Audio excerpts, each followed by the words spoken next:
Hello friends, हमारे YouTube channel RTC lecture में आपका स्वागत है। आज हम इस वीडियो में क्लास 10th मैथ का जो टर्म 2 का जो सेट 1 है मॉडल सेट, उसको हम क्या करेंगे यहाँ पर कंप्लीट करेंगे। हम पिछले वीडियो में सेक्शन ए को हम कंप्लीट कर चुके थे, जो टोटल 7 क्वेश्चन था वो सभी को हमने कंप्लीट कर दिया था। इस वीडियो में हम सेक्शन बी को कवर करेंगे, जो हम 8 से स्टार्ट करते हैं। क्वेश्चन नंबर 8 हमारा है कि बिंदु 5, -6 और -1, -4 को जोड़ने वाले रेखाखंड को y अक्ष किस अनुपात में विभाजित करती है। ठीक है, यहाँ पर बात किसका किया गया है, y अक्ष का। सबसे पहले हम एक रेखाखंड बना लेते हैं और इसमें हम यहाँ पर एक बिंदु A जिसको हम मान लिए 5 और -6, और एक बिंदु B को मान लिए जो उसका मान रहेगा -1 और -4 रहेगा।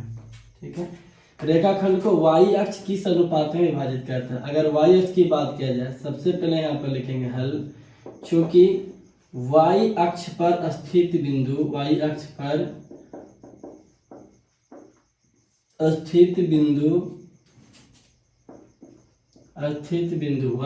स्थित बिंदु पर x का निर्देशांक 0 होता है।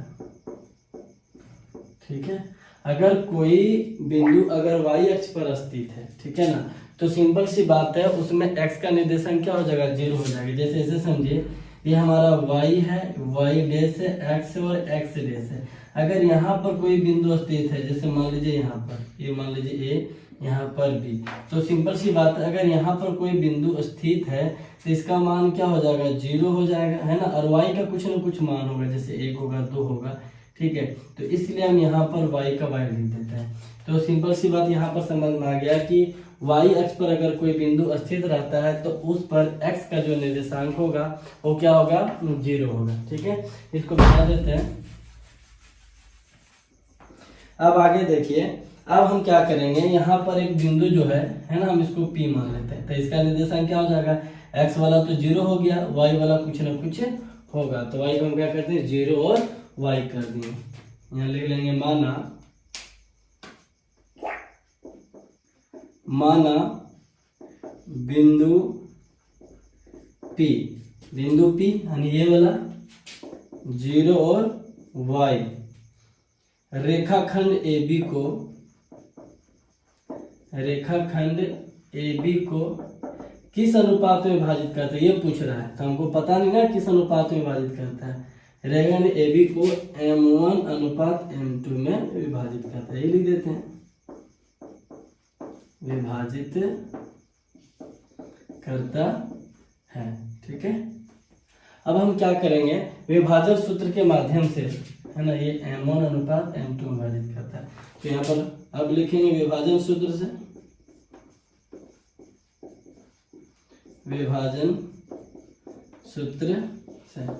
विभाजन सूत्र हम जानते हैं। अगर हम x का निकालेंगे तो क्या होता है, अगर हम यहाँ पर m1 लिखें तो x2 लिखेंगे, और अगर m2 लिखेंगे तो x1 लिखेंगे, और नीचे क्या हो जाएगा, m1 + m2।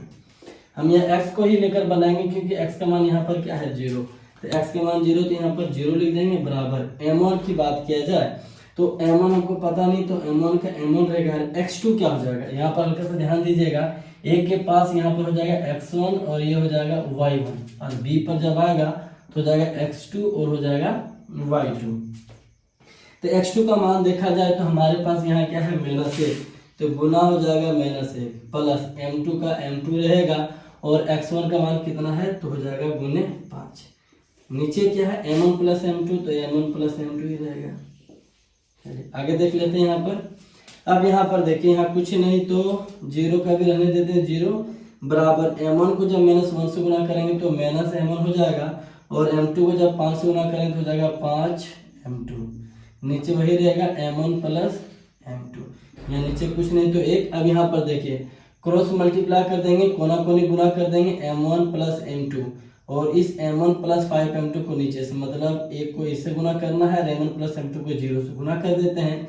जब -m1 को 1 से गुना करेंगे तो -m1 ही होगा, और ये + 5m2 ही रहेगी, और m1 + m2 को जब हम 0 से गुना करेंगे तो इधर टोटल कितना हो जाएगा, 0 हो जाएगा। अब आगे देखिए -m1 है, बराबर उधर ले जाएंगे तो यहाँ पर सी बचेगा 5m2, और ये माइनस M1 इधर गया तो हो जाएगा प्लस M1। अब यहाँ पर देखिए 5 को में ही रहने देंगे, M2 यहाँ पर गुणाम है, उसका उधर ले जाएंगे तो हो जाएगा भागा में, तो M1 बटा M2, यहाँ नीचे कुछ नहीं तो 1। तो यहाँ पर देख सकते हैं M1 बराबर 5 हो गया, M2 बराबर कितना हो गया, 1 हो गया, है ना।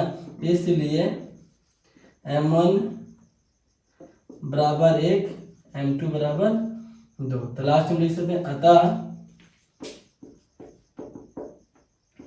बिंदु P रेखाखंड AB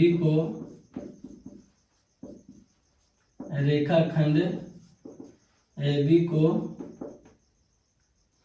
यहाँ पर हो जाएगा हमारे M2 हो जाएगा 5, रेखाखंड AB को 1:5 में विभाजित करता है,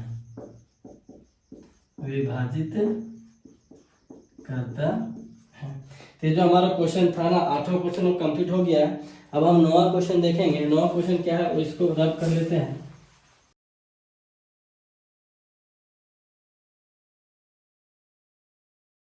-4 है।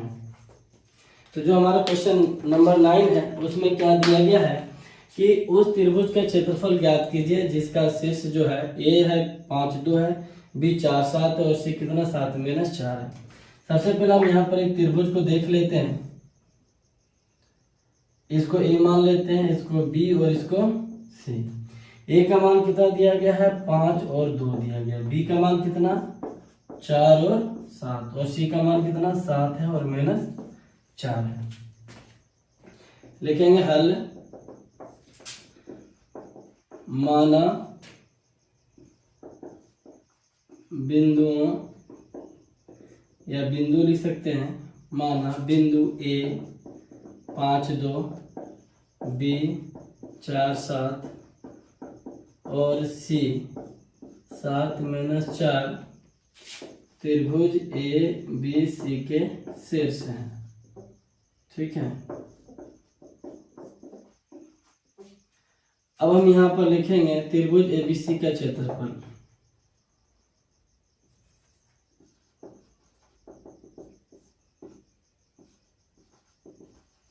ABC का क्षेत्रफल बहुत ही जी ध्यान से देखिए, यहाँ पर 1/2 का 1/2 लिखेंगे। अब यहाँ पर ऐसे करना आपको x1 x2 x3 फिर यहाँ से x1 आ जाना, फिर इसी प्रकार y1 y2 y3 और फिर y1 आ जाना। ठीक है, इसको कुछ इस प्रकार मल्टीप्लाई करना, x1 को y2 से और y1 को x2 से, ऐसे इसी प्रकार मल्टीप्लाई करते जाना। हम यहाँ पर मान रख देते हैं 1/2 का 1/2। x1 के बाद बोला जाए तो A के पास जो रहेगा वो हो जाएगा x1 y1, B के पास जो रहेगा x2 y2 हो जाएगा और जो C के पास रहेगा तो x3 और y3 हो जाएगा। ठीक है, तो 1/2 का 1/2 रख दिए। x1 की बात किया जाए तो हमारे पास 5 है, क्या है 5 ऊपर ले देंगे और नीचे कितना ले देंगे 2। इसमें देख लीजिए यहाँ हो जाएगा 4 और 7, x3 का कितना हो जाएगा 7 और -4 और फिर x1 में चला गया है तो हो जाएगा x1 हो जाएगा 5 और y1 हो जाएगा 2। बहुत ईजी है। अब देखिए कैसे हम मल्टीप्लाई करेंगे, तो देख लीजिए 1/2 का 1/2, 5 को 7 से गुना करेंगे हो जाएगा 35 और माइनस में देके इसको मल्टीप्लाई करना, 2 को 4 से हो जाएगा 8, इसको ब्रैकेट में बंद कर दीजिए। फिर इसी प्रकार यहाँ पर प्लस होगा और यहाँ देखिए 4 को -4 से गुना करेंगे हो जाएगा -16 और माइनस देकर 7 को हम 7 से गुना कर देंगे तो हो जाएगा 7 49। प्लस फिर देंगे 7 को 2 से गुना कर देंगे तो हो जाएगा 7 दूनी 14 और माइनस करेंगे तो माइनस प्लस कितना हो जाएगा 20। ऐसा हो गया। अब यहाँ पर देख लीजिए 1/2 का 1/2 लिखेंगे, 35 में 8 घटा देते हैं तो 15 में 8 चला गया, बचेगा 7 और यहाँ बच गया 2, है ना, तो 2 का 2 हो जाएगा कितना 27 प्लस -16 है और माइनस कितना है 49 है, जो दोनों जोड़ देते हैं तो 9 6 15, 4 1 5 और बकिया 6 यानी -65 हो जाएगा प्लस 14 और 20 को जोड़ेंगे तो कितना आ जाएगा हमारे पास 34 आ जाएगा। आगे यहाँ कर लेते हैं। अब 27 है, 1/2 का हम यहाँ पर 1/2 लिखेंगे। 27 और 34 को जोड़ देंगे तो हो जाएगा 7 4 11 का 1 और 3 2 5, अरे बकिया 6। इसमें हमारा -65 हो जाएगा। ठीक है, तो 1/2 का 1/2 61 में अगर मेरा -65 जाएगा तो बचेगा हमारे पास -4, और जब इसको इसे काट देंगे तो बराबर -2। तो हम यहाँ पर आंसर जो होगा वो -2 नहीं होगा, क्योंकि क्षेत्रफल हमेशा पॉजिटिव होता है। तो यहाँ पर लिख देंगे अतः त्रिभुज ABC का क्षेत्रफल बराबर 2 वर्ग मात्रक। ठीक है, इस प्रकार जो हमारा क्वेश्चन नंबर 9 था वो भी सॉल्व हो चुका है। अब हम क्वेश्चन नंबर 10 की ओर बढ़ते हैं। क्वेश्चन नंबर 10, हमारे पास जो क्वेश्चन नंबर 10 है उसमें लिखा है कि धरती पर एक मीनार ऊर्ध्वाधर खड़ी है। तो सिंपल सी बात मान लेते हैं कि हमारे पास ये जो हो गया ना वो धरती हो गया, इस पर एक मीनार क्या है, ऊर्ध्वाधर खड़ी है, यानी ये इस प्रकार यहाँ पर इस खड़ी है। ठीक है, मीनार के पाद बिंदु से, तो ये मीनार के पाद बिंदु हो गया, से 15 मीटर दूर इधर खसकाइए तो यहाँ हो जाएगा हमारा 15 मीटर दूर, मान लीजिए कि यहाँ पर आ गया 15 मीटर दूर स्थित बिंदु से, इस बिंदु से मीनार के शिखर का उन्नयन कोण, ठीक है ना, कितना डिग्री है, तो 60 डिग्री। तो मीनार की ऊंचाई ज्ञात की, हमको ये मीनार की ऊंचाई क्या करना है, ज्ञात करना है। ABC दे देते हैं, है ना। हल लिख लेते हैं, माना AB क्या है, एक मीनार है। ठीक है, ये जो कोण दिया गया है, कोण ACB बराबर कितना, 60 डिग्री। कोण ACB बराबर 60 डिग्री। BC बराबर कितना दिया गया हमारा, BC बराबर 15 मीटर। हमें ज्ञात क्या करना है, AB बराबर वाट। हम क्या करेंगे, ये हमारे इस प्रकार समकोण त्रिभुज है, तो हम यहाँ पर लिख लेंगे समकोण त्रिभुज ABC में, समकोण त्रिभुज ABC में। अब देखिए यहाँ पर ध्यान से देखिए, थीटा हमारे पास यहाँ दिया गया है और ये दिया गया, निकालना क्या है, ये दिया गया है हमारे पास, ये आधार दिया गया। अगर ये थीटा हुआ तो ये आधार दिया गया, हमें क्या ज्ञात करना है, लंब ज्ञात करना है। तो आधार और लंब का रिलेशनशिप देखिए किस में हो रहा है, तो आधार और लंब का रिलेशनशिप देखा जाए तो हमारा टेन थीटा में या कोट थीटा में हो रहा है। ठीक है ना, तो अब यहाँ पर ले सकते हैं, चाहे टेन थीटा ले सकते हैं या कोट थीटा। तो थीटा जो है 60 डिग्री है, टेन थीटा बराबर क्या होता है, P/B। तो थीटा यहाँ पर, तो P क्या हो जाएगा, हमारे पास AB हो जाएगा, और हमारा जो लंब आधार है वो क्या हो जाएगा, BC हो जाएगा। टेन 60 डिग्री मान कितना होता है, √3 होता है। AB का मान देखा जाए तो नहीं दिया गया, तो AB का AB हो जाएगा। BC का मान कितना है, 15, यहाँ कुछ नहीं तो 1 है। अब यहाँ पर कोना कोनी गुना करते हैं, AB को 1 से गुना करेंगे तो AB हो जाएगा, और 15 को √3 से गुना करेंगे कितना हो जाएगा, 15√3। तो इस प्रकार जो AB का मान निकल के आ गया कितना, 15√3। ठीक है, तो इस प्रकार AB क्वेश्चन सॉल्व हो गया। क्वेश्चन नंबर 10 बहुत इजी था। अब हम क्वेश्चन नंबर 11 की ओर बढ़ेंगे। क्वेश्चन नंबर 11 क्या है, हमारे पास जो क्वेश्चन नंबर 11 है, क्या लिखा है, यदि tan A बराबर कोट B, तो सिद्ध कीजिए कि A+B बराबर 90 डिग्री। tan A बराबर कोट B हमें दिया गया है, तो यहाँ पर हल में लिख लेंगे, दिया है tan A बराबर कोट B। अब चलिए tan A को देखिए, है ना, त्रिकोणमिति में जो पूरक त्रिकोणमिति का अनुपात का जो सूत्र था वहां से हम इसको चेंज कर रहे हैं। tan A को हम क्या लिख देंगे, कोट 90 - A। देखिए कोट 90 - थीटा बराबर क्या होता है, tan थीटा होता है कि नहीं। तो अगर हम कोट 90 - A लिख देंगे तो tan A हो जाएगा, यानी tan A और कोट 90 - A एक ही चीज है। और यहाँ पर क्या हो गया, कोट B हो गया।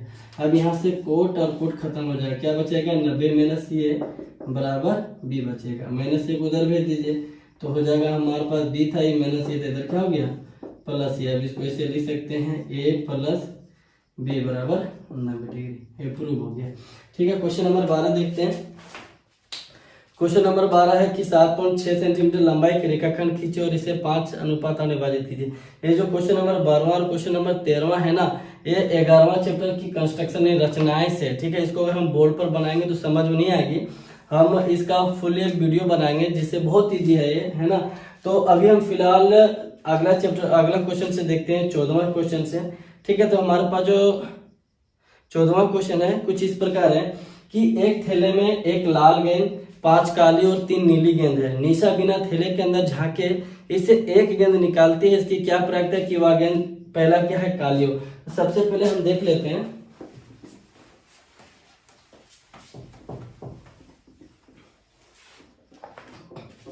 यहाँ पर देखिए काली गेंद की बात कितना बोला गया है। तो सबसे पहले यहाँ पर लाल गेंद की बात है ना। तो लाल गेंद कितनी है, लाल गेंद की संख्या, लाल गेंद की संख्या बराबर यहाँ पर दिया गया है 1, तो हम 1 लिख देंगे। काली गेंद की संख्या अगर बोला जाए, काली गेंद की संख्या बराबर 5 है, और जो नीली गेंद है वो कितनी है, नीली गेंद की संख्या बराबर 3 है।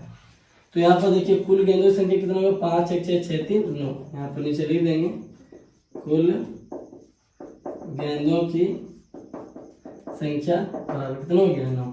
बहुत ईजी है। देखिए अब यहाँ पर पहला क्वेश्चन क्या बोला गया इसमें कि जो गेंद निकालती है वो क्या है, वो काली है, उसकी प्रायिकता ज्ञात करना है ना।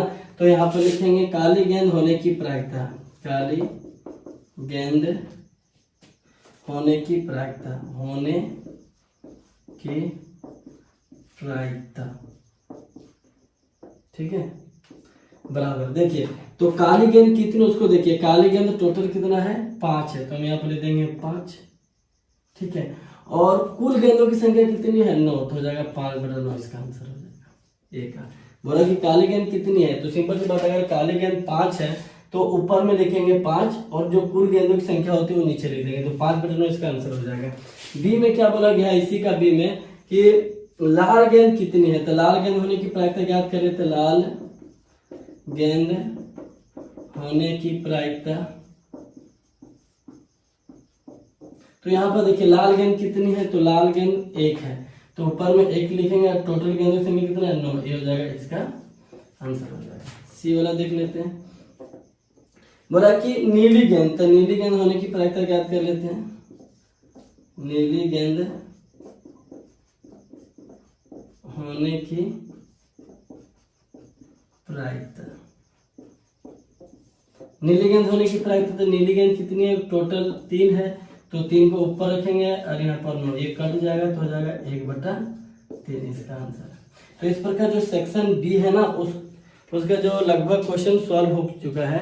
हम इसके नेक्स्ट वीडियो में हम सेक्शन सी को कवर करेंगे। Thank you for watching. और हाँ, इस वीडियो को अपने दोस्तों पर जरूर शेयर करें ताकि उसे एग्जाम देने में हेल्प हो सके। Bye bye.